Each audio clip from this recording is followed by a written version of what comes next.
He just disappeared over the market. I've seen that. Out there? Nothing. Moments before this fiery crash outside Buffalo, New York last February, air traffic controllers frantically radioed the pilots of Colgan Air Flight 3407.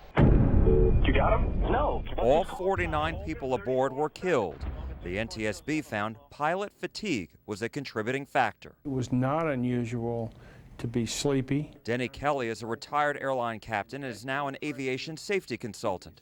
He says pilot fatigue has been a problem for more than 30 years, and he admits he nodded off during flights. I can remember more than one time waking up, looking at the clock or looking at my watch and saying, I've been asleep for 20 minutes or 30 minutes. Falling asleep in the cockpit violates federal rules, but Kelly says back when he was a captain, he allowed it as long as the weather was good. Below 10,000 feet, nobody could sleep. Above 10,000 feet, if you were tired, go to sleep, just let me know. In the long run, it's safer to do it that way because you have a fresher pilot.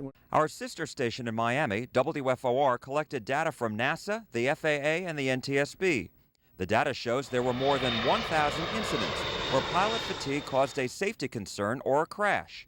Nearly 700 of those happened between 2005 and last year. I've never talked to a pilot that works for a carrier that hasn't had a problem with it. In 2007, there were 117 incidents involving pilot fatigue.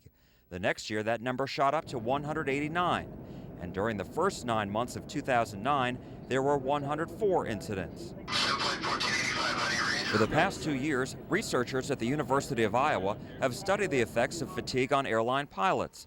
Researchers put pilots in flight simulators and track their eye movements, their sleep, and even their brain patterns. We're flying more hours in a day. Scott Shanklin of the Allied Pilots Association says fatigue gets worse as the day wears on. When fatigue is reaching its maximum point, we still have to fly and approach and land the aircraft. Now, if you throw in bad weather or a mechanical problem with the airplane, now you've got a recipe for a problem. Pilots blame the airlines for increasing how often they fly. And it's even worse in smaller regional carriers. And that's why you're seeing pilot fatigue incidents on the rise. Pilot fatigue is a complex issue. Captain Billy Nolan is the manager of flight safety at American Airlines. There's an expectation for our pilots that they come to work rested and prepared to work. Nolan says if Americans' pilots are too fatigued to fly, they can call in and be removed from the schedule without getting into trouble.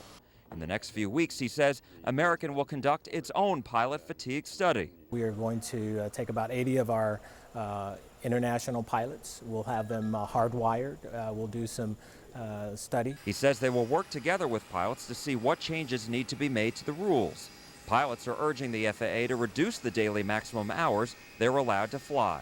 But now, 1 year after the Buffalo crash, the FAA is facing sharp criticism for not solving the problem fast enough. Just last week, the Department of Transportation's Inspector General told Congress the FAA has delayed issuing new rulemakings on crew rest.